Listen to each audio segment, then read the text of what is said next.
Hey guys, this is Mickey the Pharmacist, and I am live here with Miss Tricia and Eddie Jackson, and they are on Faithful Spring Farms in, I don't know this. Lebanon, Missouri. Missouri. Hi. So, okay, I'm sorry. I'm still trying to get good with this timing thing when I go live, so sorry guys. Listen, we're going to start a new series today, and the series is Who Farms Your Food? So what's been going on is that people call me and they say, I am located somewhere, wherever they are, and we need a regenerative farm, and you said that if we need one, we should call you. And I'm like, okay, great. And I try to help them. The problem is now I am just inundated with calls. I thought that I was going to try to create some kind of app with a listing of farms, which is, I felt was kind of repetitive because you have all these places like, you know, Local Harvest and Eat Wild and, you know, all these people that are already trying to do that. And so I was trying to leverage some of that. The problem that I learned is that people are saying, but we don't know what kind of farm it is. We don't know the standards of the farm, and we don't know what you think about the farm, they say to me. Excuse me. Okay, so I thought, well, if I have everybody as guests in the food church, then we can vet the farm out live for people, and they can also get to know who's farming and hear your stories and support you better. And why haven't I just been doing that? Like, I should have just been doing that from the beginning. So that's what we're going to start doing. What do you think? I think it's a great idea. Yeah. I think it's a wonderful idea. And we were so thankful when you reached out to us, Mithi. So it opened so many doors for us. And I think just getting our name out there initially is how we found you and you found us. And before, we were just kind of quietly farming away in a regenerative fashion. And so well, I want to hear about how that has worked out for you guys. I think people will be interested to know that.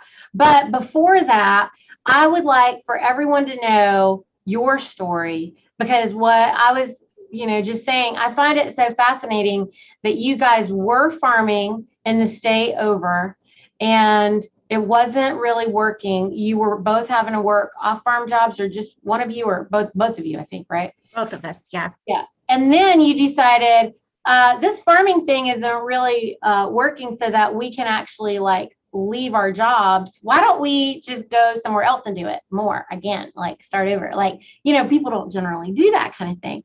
So I thought that your story is very important for people to hear. I think it's important for people to understand that there are still a lot of, you know, I think that you guys are just true patriots who are doing what Americans did from the beginning. I don't think that folks realize, I mean, I know that when I'm talking to a lot of young people right now, they don't know that when we had the Revolutionary War, when we created this great nation, it was because of, you know, it was a side effect of tax theft, and they don't understand that. I think a lot of people think that America came to be America because Christopher Columbus came here and discovered it, and then we broke away from England because of religious freedom, and that's it. And that is not it.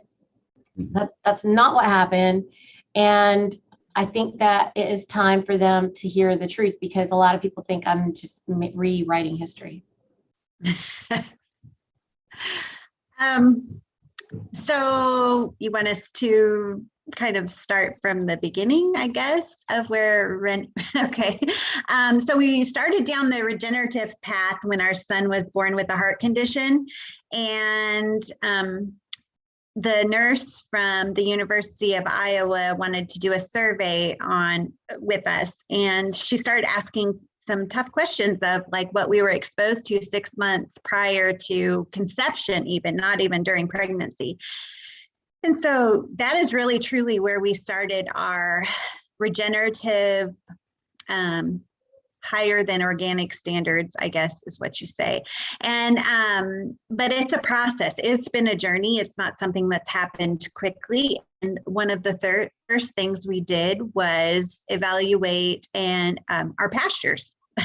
That was the first thing. We thought about how we were going to care for our animals as well as how we were going to care for ourselves. But I read Charles Walter's books, When Weeds Talk, and it was an excellent resource. And it was amazing to me at that time that what we see out and about in our pastures is dictating what the soil needs, what our animals need.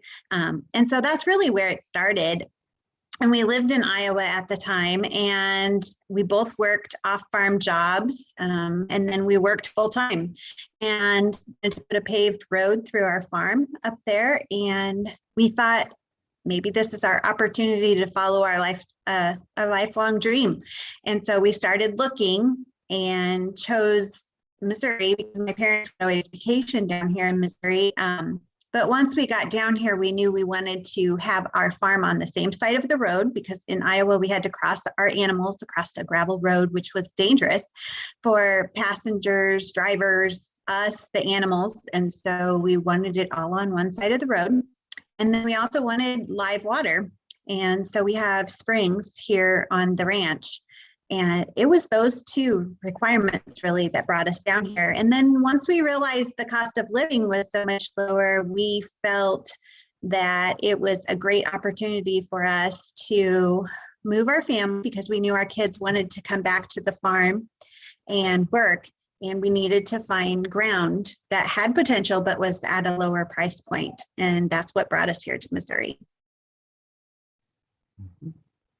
So you guys, first of all, when you were in Iowa, how many acres did you have?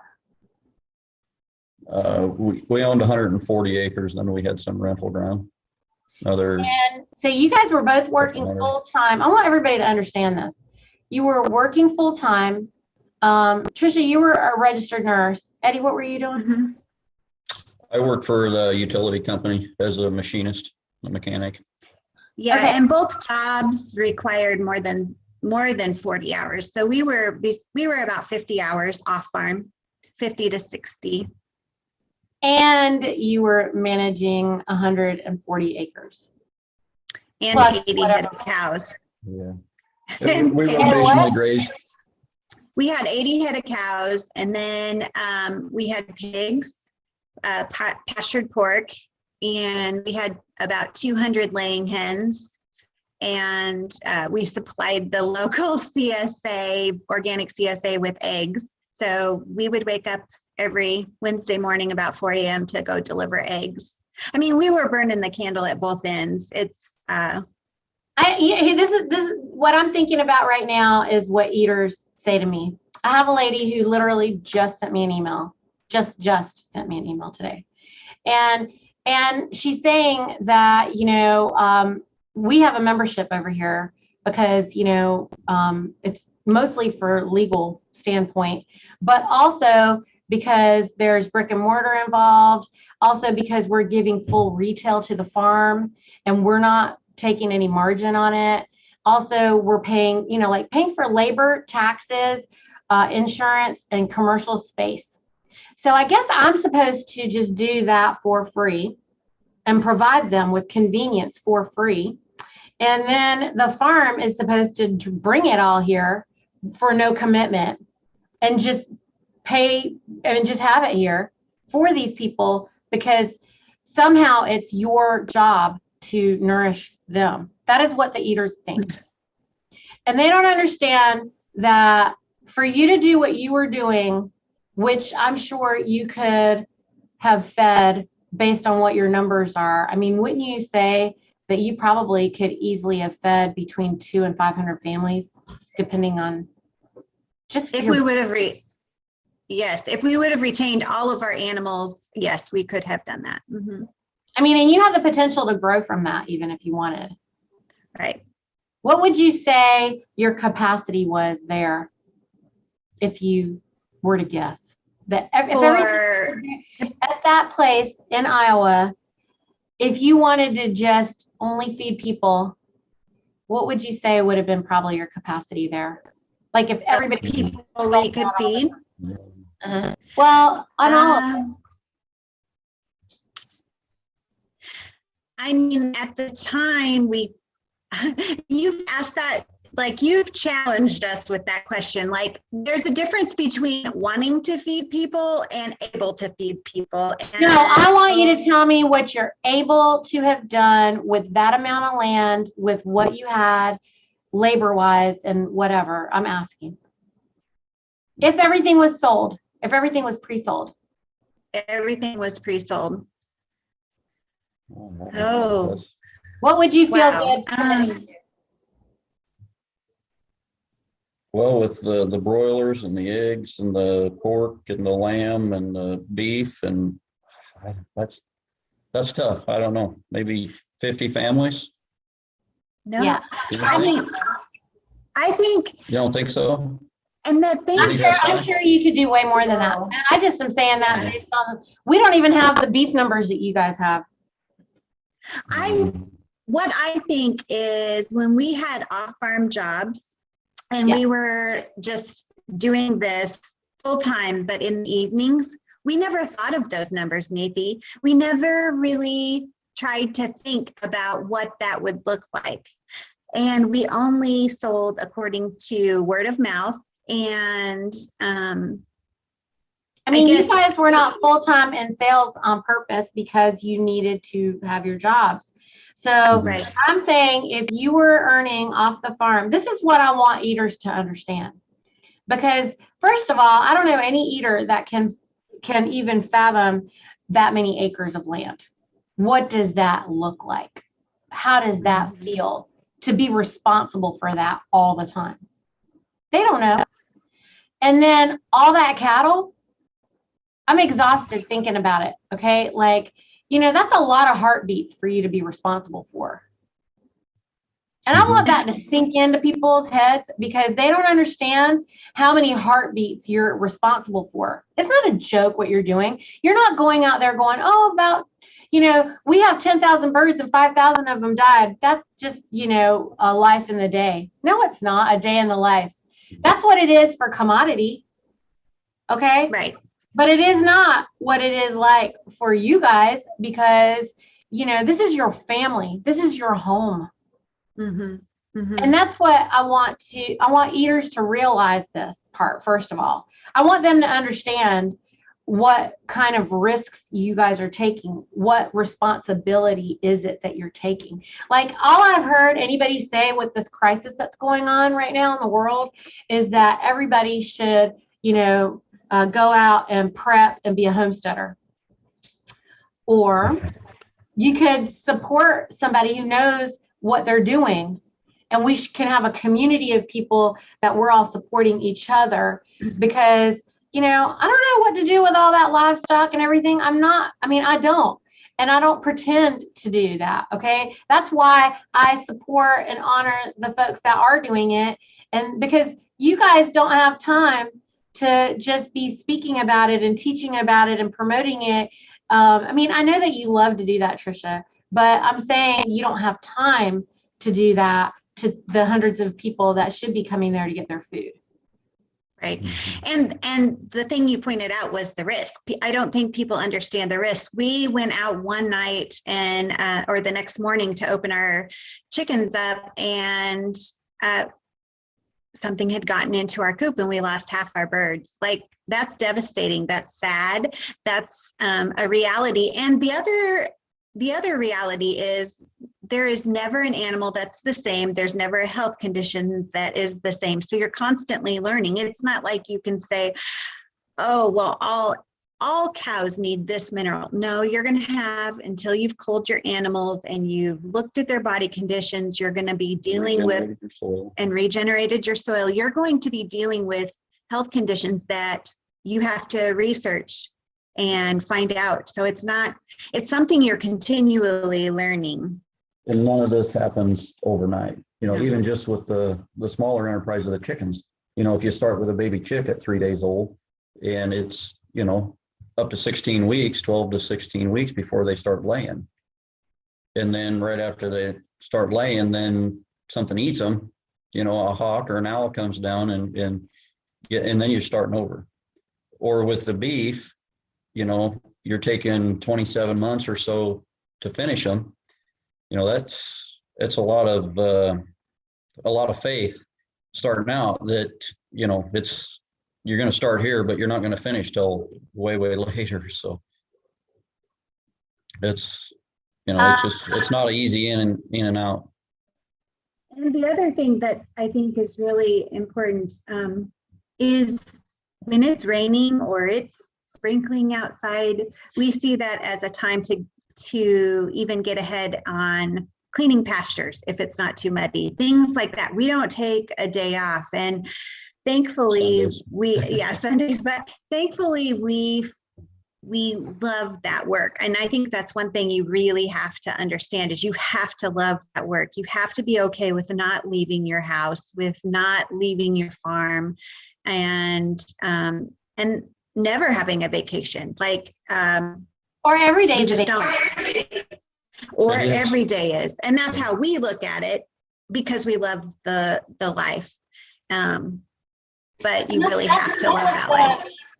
That was what I mean about, I'm sorry to interrupt you. I just meant that's what I meant to really, most people in the city right now, they can't even understand how work can be joy. They can't understand that waking up every day is joyful. They can't wake up in the morning and just be excited. And I know that you know both sides of it because you were on that side where you guys were going to work somewhere versus knowing the reward and the feeling of pride and joy. And I don't think that you're struggling. I think that yes, there are challenges. I don't know that you're would wear a shirt that says the struggle is real. I don't think you would wear that shirt. People wear these shirts that say the struggle is real or it's wine time. I mean, I don't think you're doing that. Now you might enjoy something that has nothing to do with, feeling like, oh, we need some wine because it's a long, whatever. Nobody's feeling like that. And I find that to be something that all the regenerative farmers that I talk to that are able to successfully produce and sell, they're able to enjoy that. And yes, as an eater, I feel like I just want to help support more of that because I don't want to be on the other side of that. And, right. Not because I can't appreciate it or think it would be really nice to be able to do it, but I'm interested in other things. I'd rather teach people on this side. And that's why we're all different. That's why you need a little village. I mean, that's why I think that it's more important to create right now, what I'm calling freedom cells. I didn't come up with this term, I think John Bush came up with it, and maybe he didn't even come up with it. But, John Bush is one of the guys that's promoting what's actually formally known as freedom cells, if you want to look freedom cells up. But I just have been already creating a community here, a community supported agricultural program.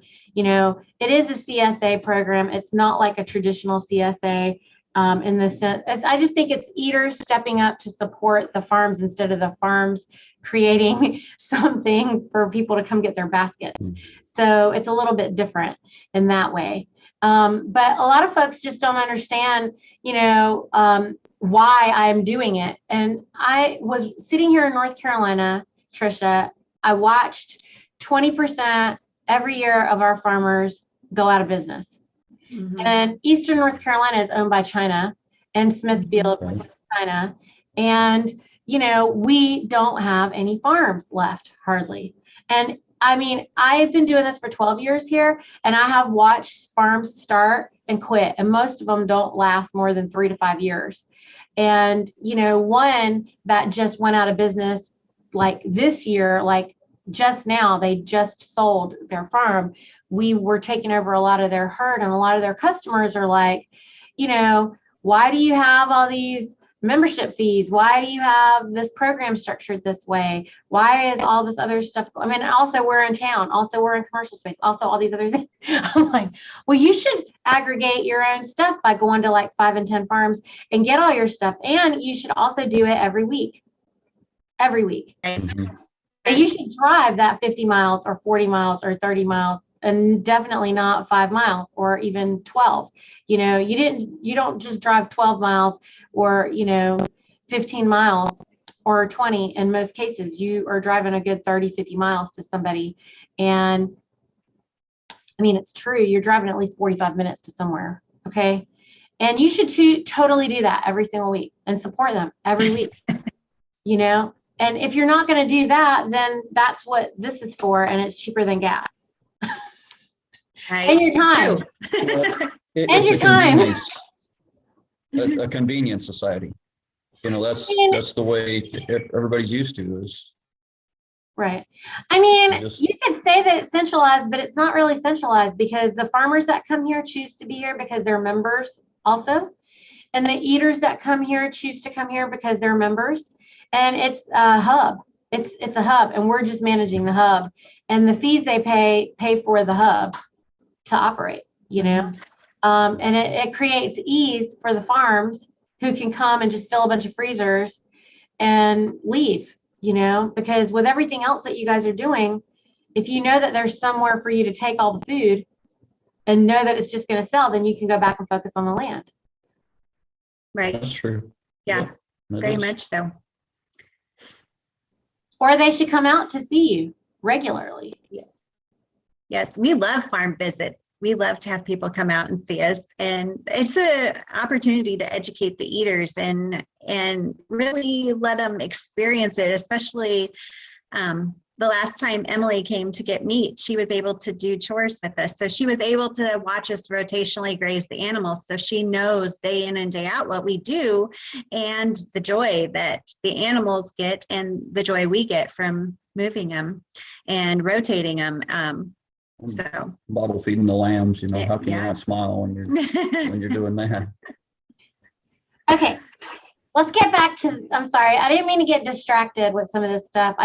There's some things that I want eaters to think about when they're working with a regenerative farm, that a lot of, you're not going to say to them all these things. You're not going to explain to them all of the risks that you're taking. I mean, that's kind of humiliating. And also, why should you have to explain any of that to anybody? It's one thing for you to share your joy of caring for the animals versus your explanations and defenses for why things cost what they cost or any of the rest of it. You know what I mean? So let's go back to how brave you are, how you moved to this new land. You were very deliberate, and you said you had a couple of priorities when you were looking for this land. Mm-hmm. Yeah. So I don't know that I would necessarily say we were brave. We prayed a lot. And we just prayed for God's will to be done and that he would direct us. And thankfully, after looking at some properties, it really became obvious to us that we needed the live water in the springs. And especially after the cold winter that we had or the dry summer that we lived through right after we moved here, we were so thankful that we had that continuous flow of water, hence our name, Faithful Spring Farm, because it was just the reason we came and chose this property is the spring. And we have more than one spring, but one specifically right below the house. And so that was a big factor. But then the other was also not moving the animals across the road. We wanted all of our land on one side of the road so we could care for our animals without crossing a road.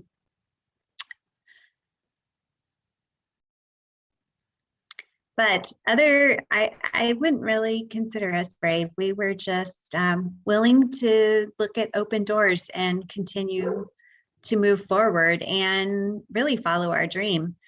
And thankfully, we did have our off-farm jobs when we had them, and we were able to build knowledge, but also build pieces of machinery and tools, things that we wouldn't maybe necessarily be able to afford. So we had a bank. We had not only a bank of knowledge, but we had a bank of resources that we were building while we had those off-farm jobs. And that's really what's allowed us to not have off-farm jobs now, is by constantly investing not only in our knowledge, but then also in ourselves and our farm. So moving our farm was a challenge, but and being away from our family is a challenge, but by far it was a risk that we would take over and over and over again. We absolutely love it. So. We do a lot of reading. Go ahead, Eddie. Yeah, well, I was just going to say, we do a lot of reading, and you know, the people that what comes in goes out. So the people that we read, you know, they're pretty inspirational. They yeah, our mentors, they put that drive in you and say, yeah, it's possible. And we never thought that we knew everything. Like, there was always the opportunity to learn something better, to be more efficient, to learn more about a certain topic. There's just always, we never felt like we could walk into a situation and think we were experts.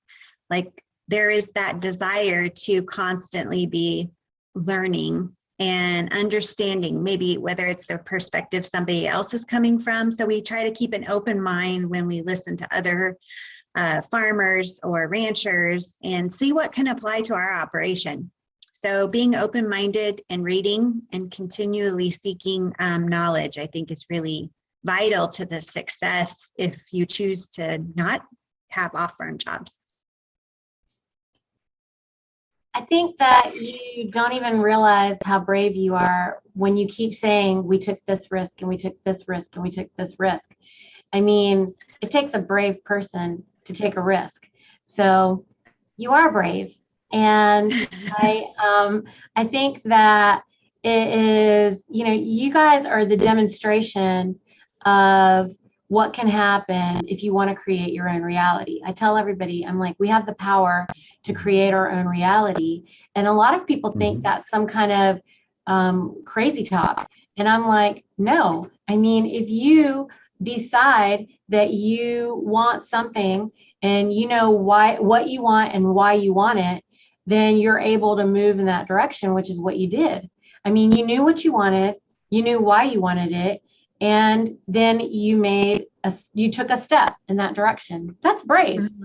You know, like, most people aren't willing to, I mean, a lot of people I talk to are waiting for someone to give them an opportunity to do their dream, when really you guys made your opportunity. That's what's brave.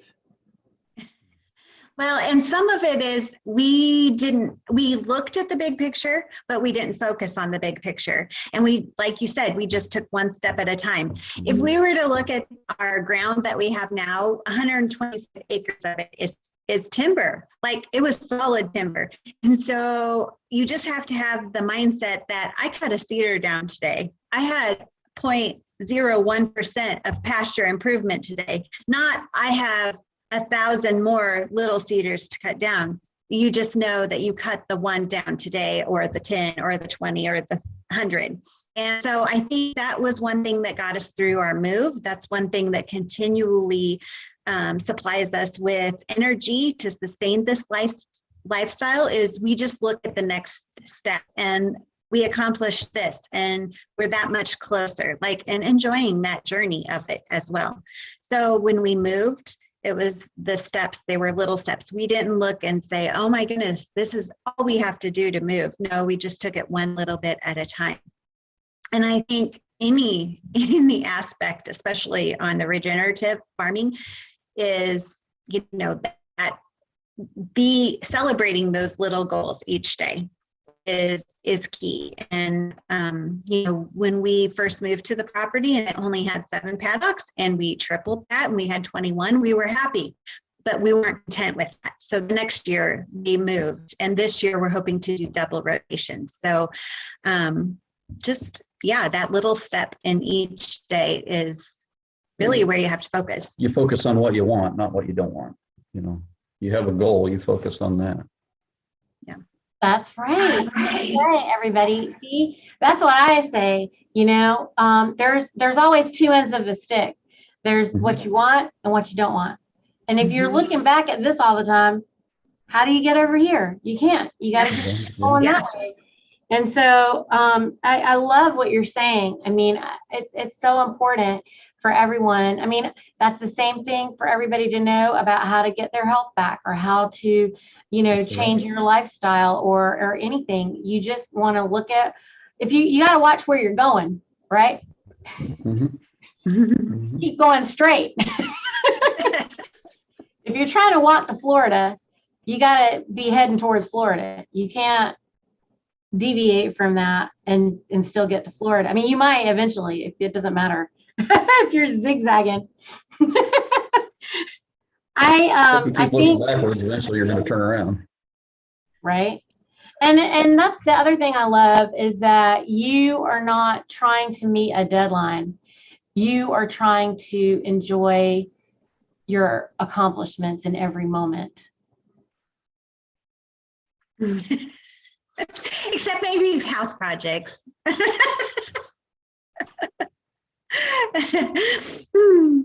Which is like, can we not get these 3 walls up yet? Okay, can we not? I know that is part of the problem of going. We don't quite have one project done, and I have plans for the next.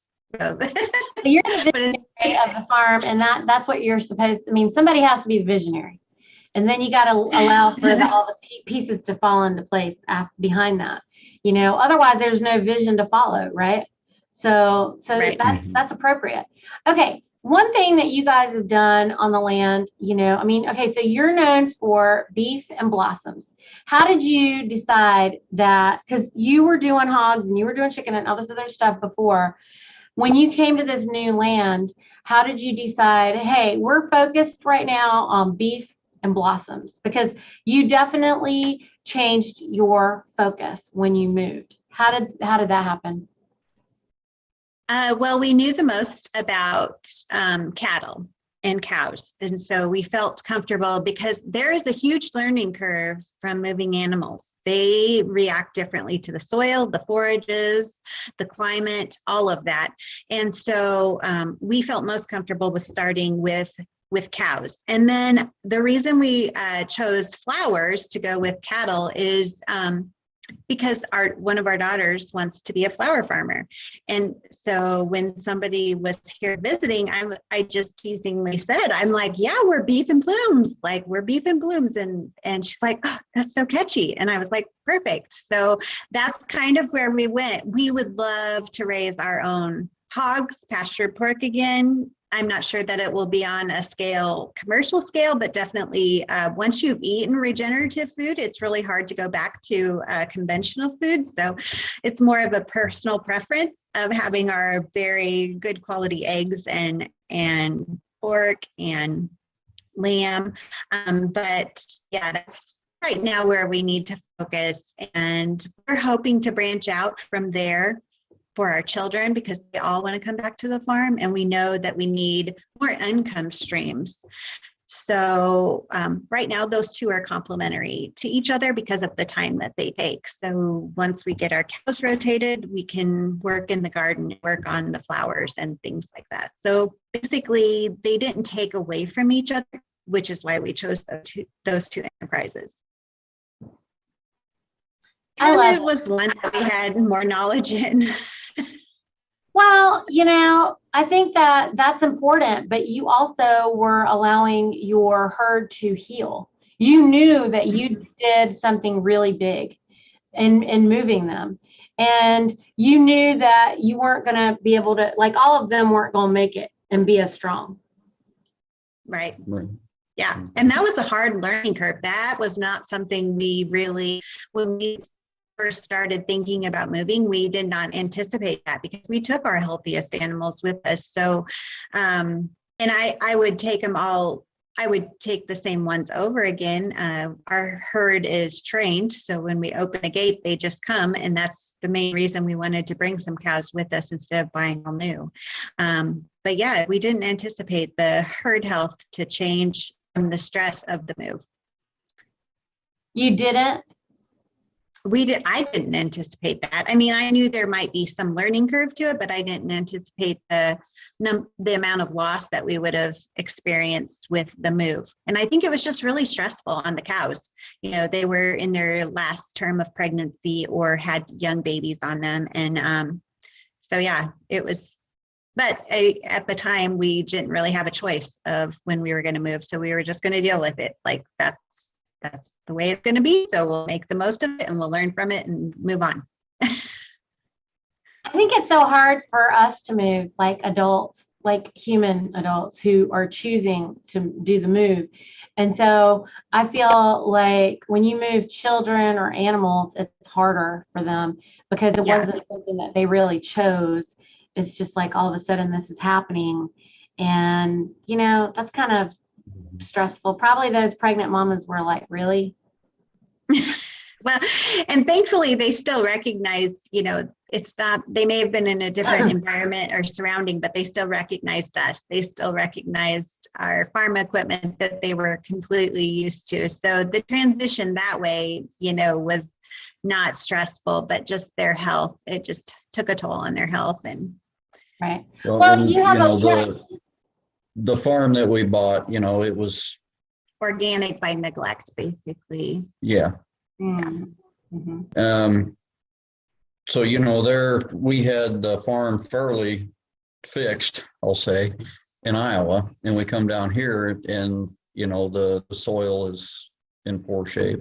The grass is a monoculture that they're not used to, you know, so that's just, it upsets, you know, the whole dynamics of it. So, yeah, their diet. Yeah. Yeah, their diet changed. Yeah, they didn't eat a lot of fescue in Iowa, but that's predominantly what they get here. So, yeah. But even in the 2 years that we've been here, you know, we've got clovers coming already, some other different forbs and grasses, and so it's exciting to see that part too. So right, yeah. Right. So Tricia was showing me pictures. I mean, you know, I'm following what you guys are doing anyway, but I think that is important that, you know, she's talking about you guys are clearing some land, you stressed some land, now this beautiful clover's coming up. And so those ancient seed beds are intact. I mean, that's rewarding, isn't it? Yeah. Oh, it's very rewarding. Like if you were to ask us exactly what fills our cup up, it's seeing the land respond to how we're caring for it. That gives us the energy and the momentum to continue each day of clearing. And it's very exciting to see the different types of grasses come back, and it's responding. So that's what's encouraging to us. And that's really what we focus on. Like Eddie said, we focus on that's what we want. And you know, we want to have a savanna. We want to have more forage to be available for the animals. So we can either run more animals or run them longer, so we're not feeding hay in the wintertime. Right now, we don't really have that option. And that's okay. We're still building the soil and making the most of it. Well, you know, the landscape is never shaped gently or rapidly. And you guys are, you know, you're orchestrating this, like, okay, so for the people out in YouTube land, you know, basically Tricia and Eddie have this basically little old town that they bought. That's what that land is. If you really get to know what they're doing and you're following what they're doing, which I encourage you to do, go check out their website and everything and reach out to them. But it's really, really incredible that you guys have these areas of land that used to be home to some small town, right? What was that town? Do you know what it was called? Drew. It was a post office and general store for Drew Township. Drew Township. Yeah. And then there was a lot of Indian tribes that were in the area. So we'll find arrowheads, and right now we have some loggers here helping us clear timbers so we can develop more pasture. And he found a spearhead, right? Spearhead. So that's, I mean, the history of the ground, and it just speaks for itself. They had a lot of knowledge of what ground is very fruitful and plentiful, and they chose to build here, whether they were, the Indians chose to build here, and just the knowledge that they had that this ground was productive. We will be able to get to that again. Absolutely. So again, that's another risk. It's very brave. And also you're reviving the land that was neglected. Mm-hmm. This is the husbandry aspect of farming that a lot of people don't want to acknowledge. Like, we're here for a reason too. I mean, our purpose isn't just to be eating the animals or whatever, which a lot of people don't seem to like that right now. I mean, it's really rogue to just eat meat at this point. And, but I think that, the evidence is that there is no reason for nature to produce anything unless we're using it. And, nature will go dormant if we're not using whatever it is. And so, but if we're using it, then it produces in abundance. And if we're not using it, then it becomes dormant. So if we're using it, it becomes abundant. Do you guys see this? If you're honoring nature, and nature is pouring liquid love over you in massive bounty that you can't even, infinite bounty, like you can't even consume it all. Versus when you're not. I mean, the herds, the span of the herds, the size of the herds of ruminants, historically have always been miles long and miles wide. People used to say it would take days, like weeks, for them to, migrate through an area. And so just imagine, what that's like. So for people to today say that, that beeves are destroying the landscape, well, why don't you just tell us how the beeves are destroying your landscape, Betty? Because I think that you have a big problem. Yeah, well, we think it beautifies. I guess all our bare ground's getting covered with forage, so yeah, just because of our cows. And that's one thing we have really noticed, that when we care for the land, it's responding. Yeah. So when we've gone into these timbers, there's deadfall trees that have died, and we burn the leaves and add potash back to the soil. We burn the timber. And when we do, green lush grass or forages, they come back. And I think. Wait. Are you saying that death is nourishing life? I am. I mean, that for land, like by burning, we don't just sit there and not work or live. Like some of the embers that we are going through, that was just littered with fallen leaves and branches. We're going through and we're cleaning, and lines up. It's amazing to me. And I think if we were to just not care for the land, it would return to roses and multiflora roses, which are like a weed, a prickly weed that hurt our animals and ourselves when we're out and about. I mean, it wouldn't restore.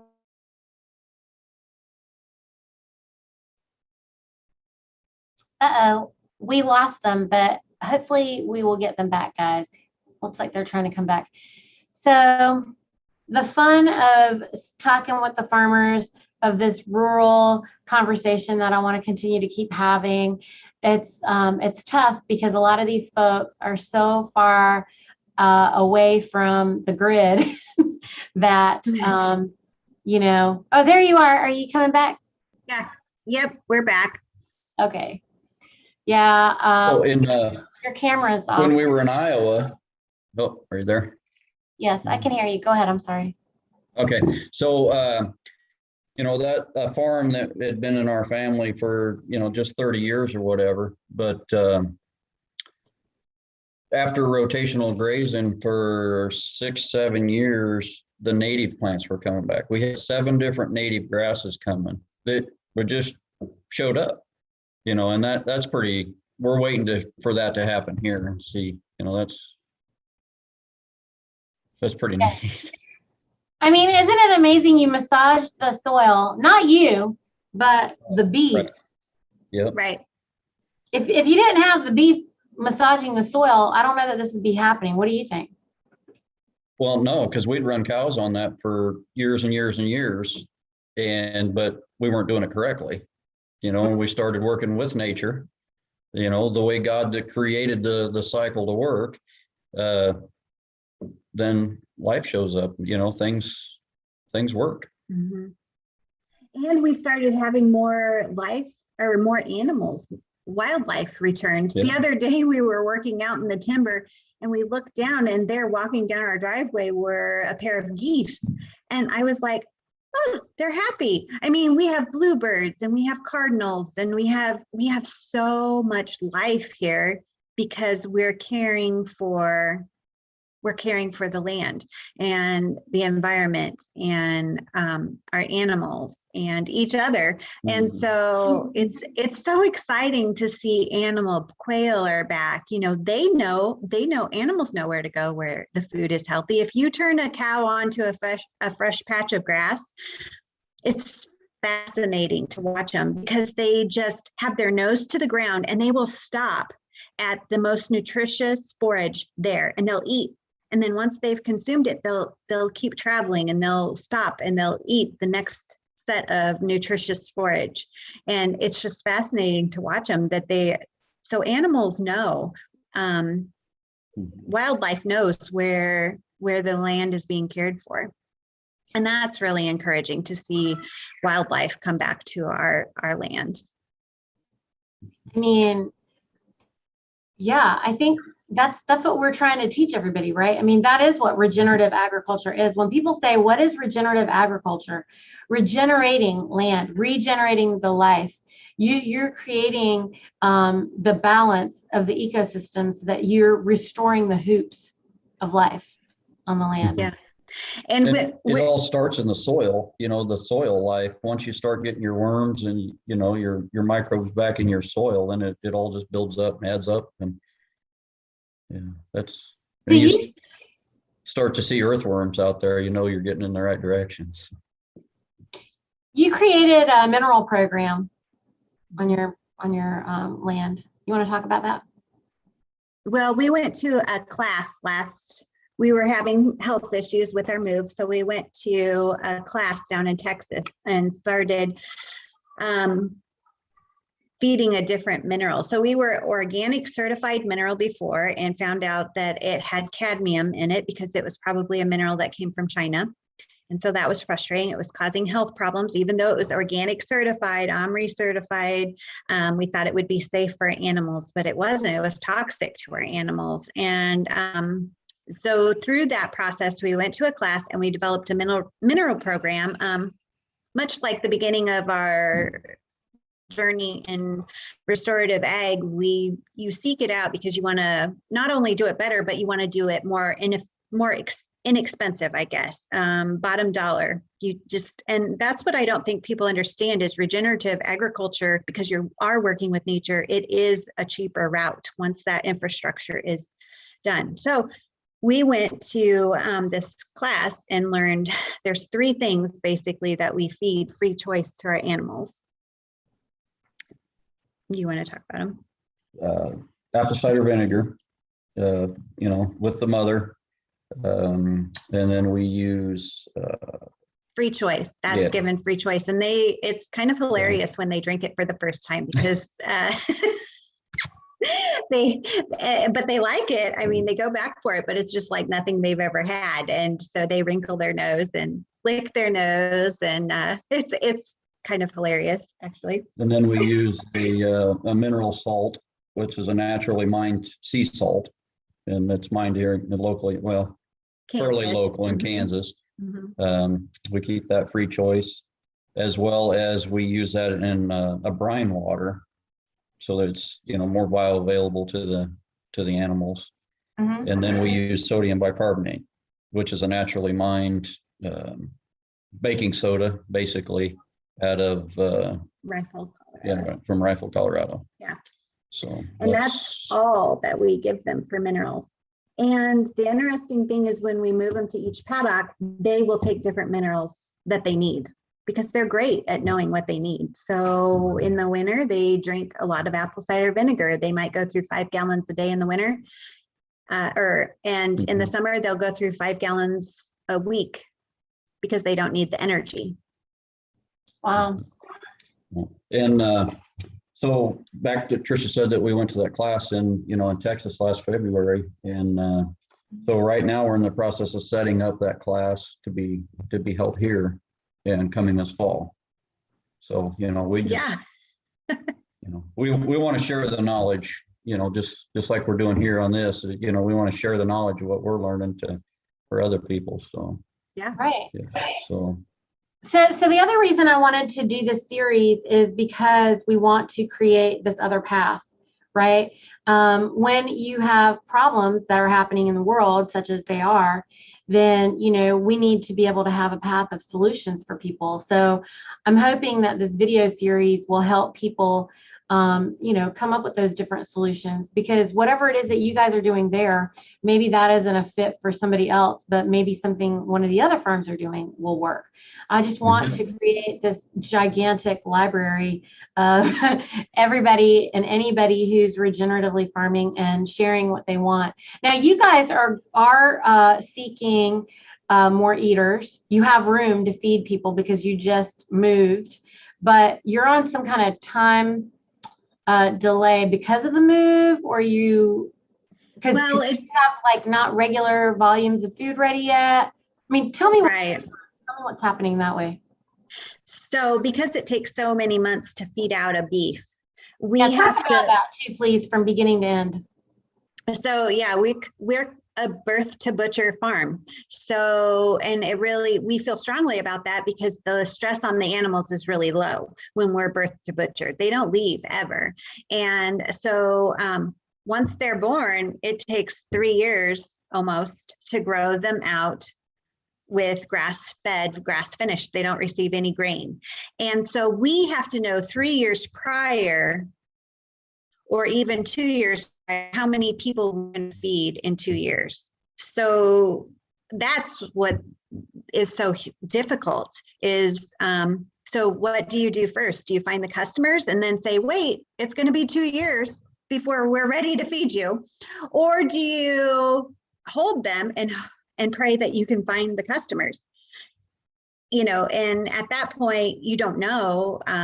But we've sold quite a few of our animals on the conventional market this past spring, but we were able to retain 9 animals to feed out that will be ready in 2023.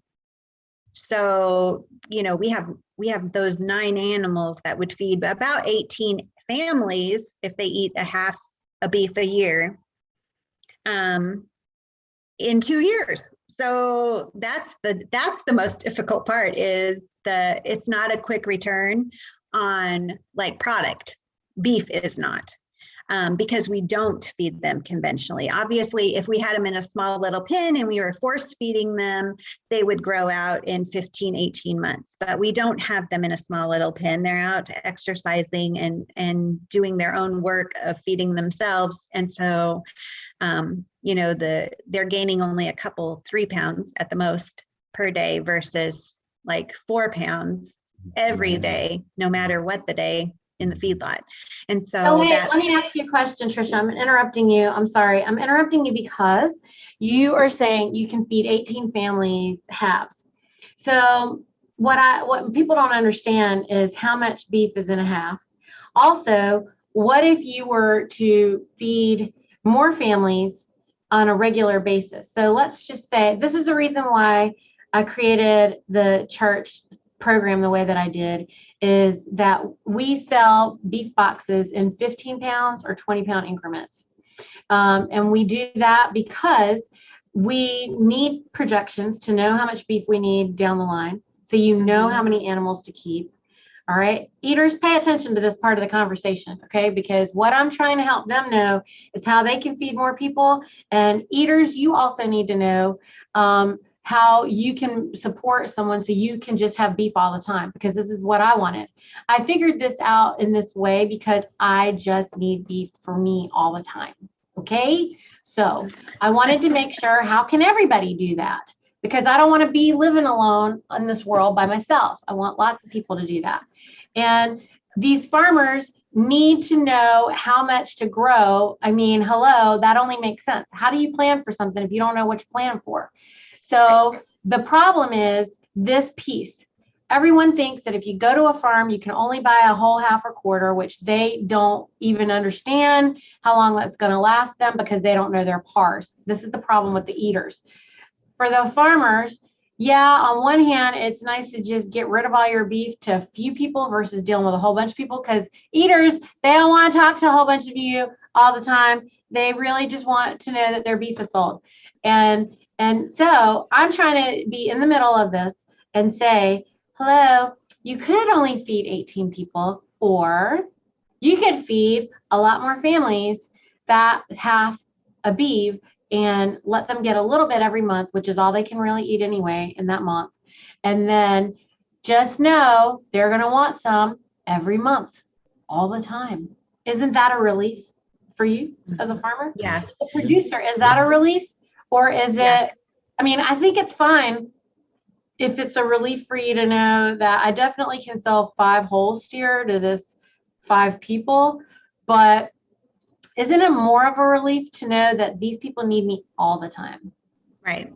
Right. And I think that's what we, it's just, we're in that area, that really difficult area of growing the animals out and the length of time it takes. And I mean, this red hot minute, but the thing that everybody else needs to know, and it's good for you too, is that let's say you had 18 monthly customers now, and they were happy to just get something from you as you have it. No matter what. Just 18 families. Just knowing that, then as soon as you get to the point where you have enough for them every month, you're going to have a little overflow.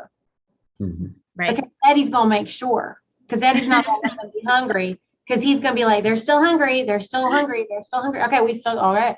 Well, Eddie's just going to make sure he doesn't get rid of as many creatures. He's going to make sure that he has room for more. He has the room. He has whatever, but he needs to know how many babies to keep. Hello, everybody. It's expensive to feed livestock when you don't know where it's going to go. Right. Well, we figure we have about $2 a day in each animal. So well, nobody understands that. Okay, right. I'm going to say that it's probably safe to say, and you do the math and then you get back to us on this, okay? But I think that you have $3 per pound per year that you carry an animal. Yeah, that would probably be pretty close. Because if it's a 36-month-old creature that you process, that's $9 a pound. Is that right? Retail. Yeah, retail. And that's not even just retail, that's subscription. Right. That's pre-sold. Right. And I bet 11 is retail for the one, you don't know if they're coming. Right. Yeah, exactly. Okay, I mean, that's the stressful part. Okay, so did you understand, eaters? That's a flat rate per pound. We don't care about just ribeyes or whatever. We're saying flat rate whole cow. Flat rate whole cow. 9 for subscription, meaning you made a commitment to them and we're going to eat everything you produced and we're going to pay $9 a pound all the time, flat rate, and you're going to just give us the half of a cow or a whole of a cow or whatever in small amounts so that we can just have it. I need eaters to understand, because somebody said you just overpaid for ground. No, you didn't. Because what are you supposed to do with the rest of the cow? Like, there's only 16 or 18 ribeyes on one steer. Am I wrong? Right. No. You're right. Okay. For anybody out there who does not understand, one cow only has 16 to 18 ribeyes, depending on who cut it, how they cut it, how thick they cut it, or whatever. Okay. Right. And maybe I think it's funny when I get 19 ribeyes. Who knows? I thought it was a little bit longer or something. Okay. And that means that you only have that same amount of New York strips because it's the same cut. It's Right. the other part, the other side of that cut. That means that's how many fillets you have. Right. Right. And then all the rest of it is roast or grounds. All of it. Right. All. And how many pounds is that? Because if you do 16, let me just do the math here. I want everyone to understand this because nobody does. 16 times 3, those 3 cuts only. That's only 48 steaks. Mm-hmm. 48. How many pounds of beef do you get back? It varies on the animal. So the last one we Minimum. got about 250 probably. Okay, so 250 minus 48. That's basically 200 pounds of everything else. Right. And these 48 steaks are not a pound each. No. Okay, did y'all understand that?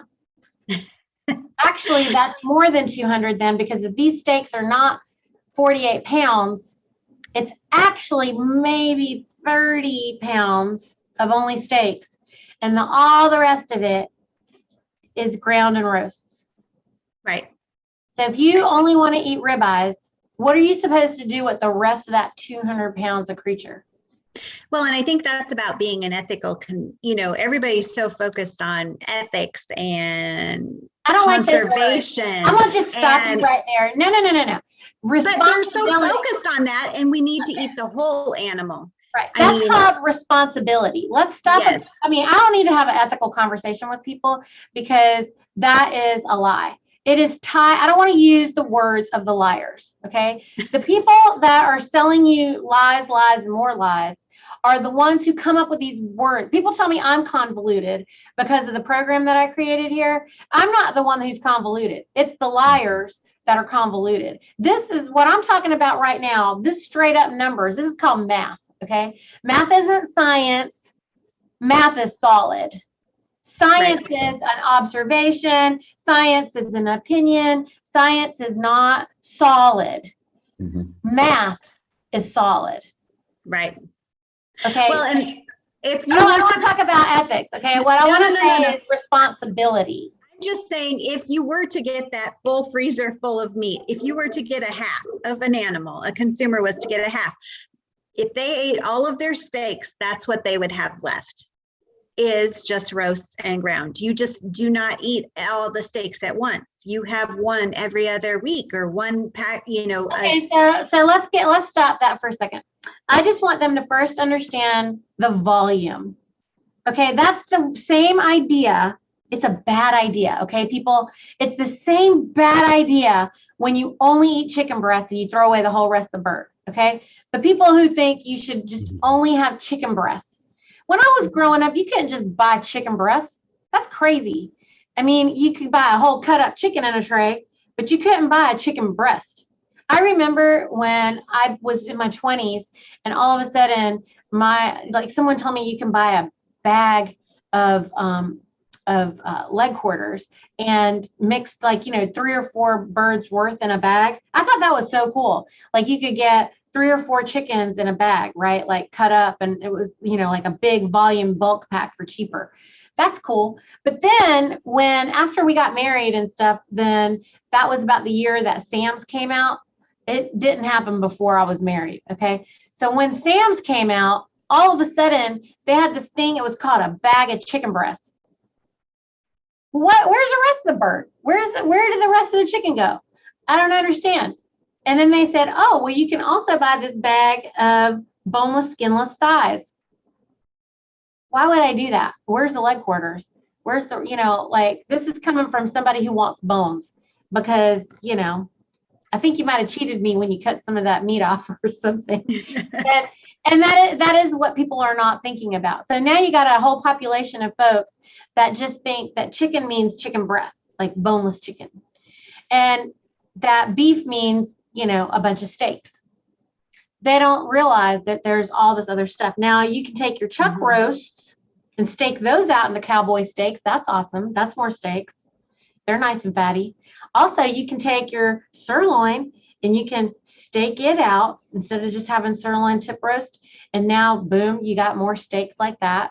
These are the things that we do seasonally so that in grilling season, you have more stuff to grill. Right. So anybody out there, when you order a steer, if you get half a steer, like what Tricia's saying, then you can take those roasts, you can thaw them out, you can stake them out, you can stake out any roast if you want. And then all the trim and all the rest is what it becomes the stew meat and the ground.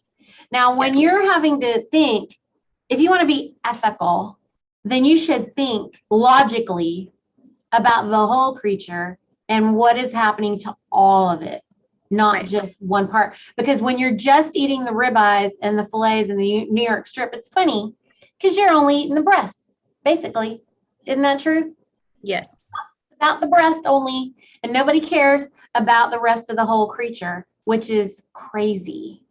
Right. Isn't it interesting that the liars, the commodity, the centralized, the cheap and easy people only eat the breast off of all the creatures, like only the pork chops, only the boneless pork chops, only the boneless breast, only the boneless ribeyes?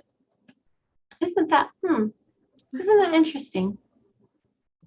Y'all should wonder about what you're getting in the store, just if you think about that one piece alone. Right. You know, what are they doing to the whole rest of it? Maybe that's the ground chicken. I don't know. Maybe that's the mystery meat. We don't know. We don't know. But in regenerative ag, when you get back with your boots on the ground in the soil for real, then we're going to need to talk about the whole animal. I just wanted to point these pieces out with you guys, since y'all know what a whole animal looks like.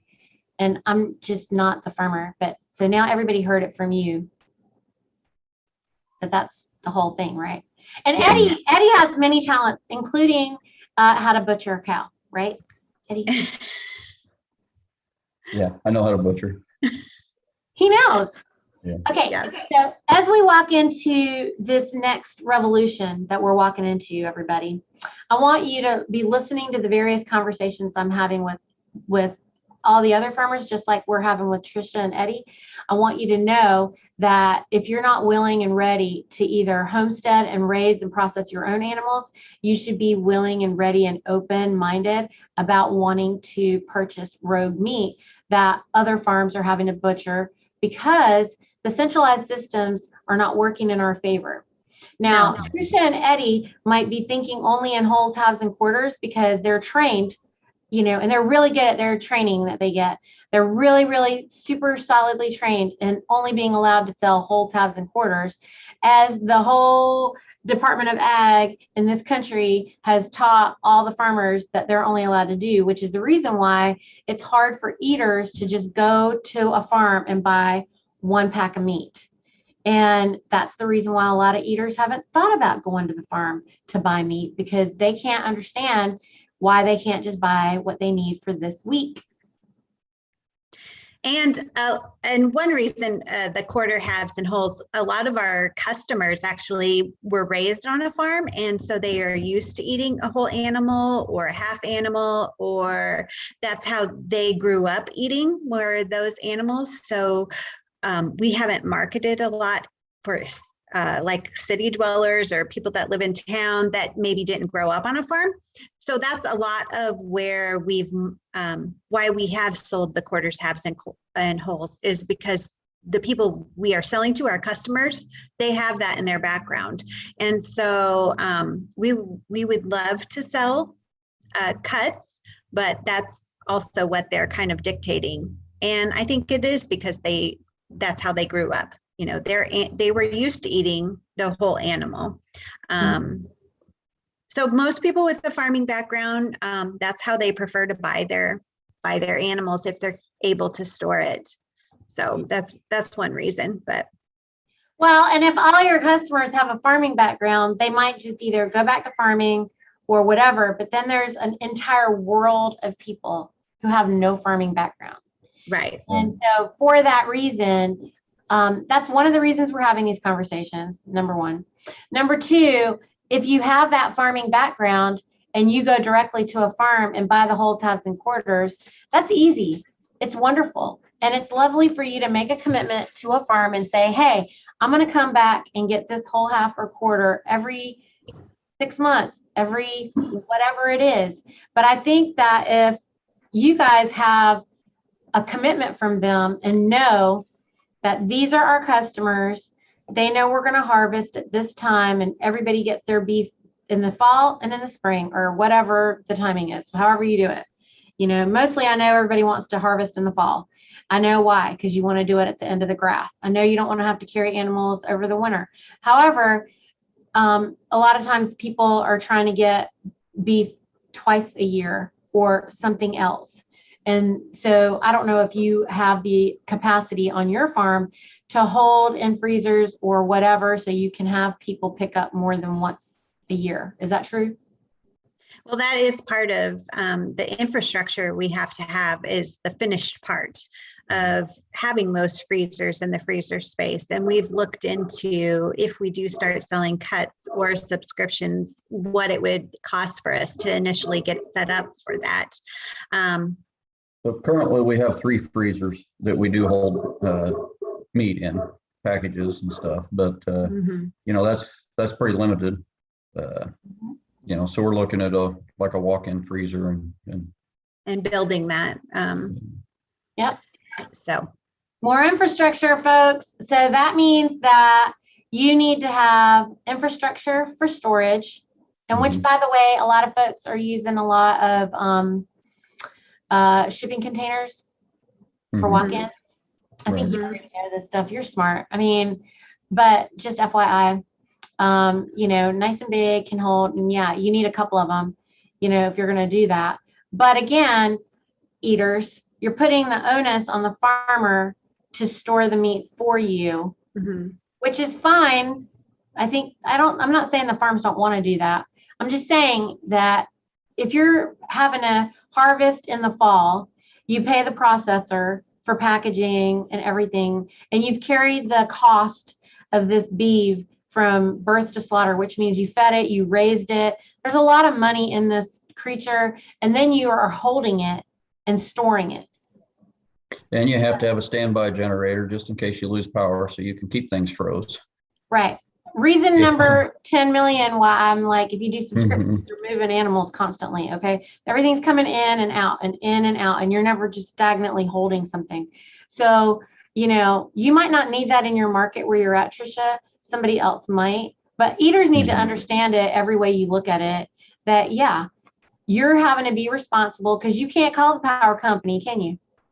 Or you can't call somebody, hey, my freezer's out, I got to fix it, or our power's out, or whatever. By the time you do that, I mean, your power could be out, your freezer could be out. Either way, if you don't have an Eddie, what are you going to do? What are you going to do? Don't open the door. Let us stay frozen as long as possible. Just don't open the freezer. Right. Anyway, I could talk to you guys forever. You know, we already talked over an hour, and we didn't even get to the 5 tips on how to be Eddie. How to be like Eddie. You know, I could talk to these guys forever. I hope you've enjoyed this conversation. I don't want it to drag out too long, but I think that you can see that Tricia and Eddie are a wealth of information, which means I need to have you guys back. I need to have you guys back. I need you to come back and tell us how you guys are growing and developing, and in what direction you're moving, and all of those things. Eddie, I think that you should have like 5 minutes every day of what does Eddie think you should do today to be more like Eddie? You could have like a whole YouTube channel. What's Eddie up to today? There we go. What is Eddie up to? Build fence this afternoon. So. Oh, we're building fence. There we go. See, I think that Eddie could have his own radio show. I try to post on Instagram in my stories what Eddie's up to today. It's good content. You can tell I'm the quiet one, so. Well, Be better you know, Tricia can stand there and ask you some questions. There you go. That would be a really good IGTV channel. Anyway, we love you guys so much. Oh, Neethi, so we love you too. You know, thank you for joining me on my YouTube. And as for everybody out there in YouTube land, I really, really, really, really, really, really hope that you guys will let me know if you're farming. Let's talk about it. Eaters, tell us what you want to know. Tell me, write in the comments any of the questions. Give me ideas of what you're looking for, and then I can try to help you find it. Until next time, guys. Oh, sorry. Go ahead. No, if there's anybody that's thinking they want to leave their off-farm jobs and go to farming full-time, I mean, there are some things that we can definitely talk to them about, of things we wish we would have done differently, and or maybe what would have set us off in a little bit better path. So if you are you going to be doing some classes like that? I didn't have any plans of doing that, but it could be an option if there's enough people that are interested. So, because that's really what we did, is left that full-time regular paycheck and are living. So it can be done. And I would love to help people with some very black and white steps of how to get started on that. See, everybody, look, you don't have to do this by yourself. You could talk to Tricia and Eddie. They know everything. Yeah. We're learning as we go. That's right. Well, you guys are ahead of us anyway. Well, thanks, Neethi. Thank you, guys. I'll see you guys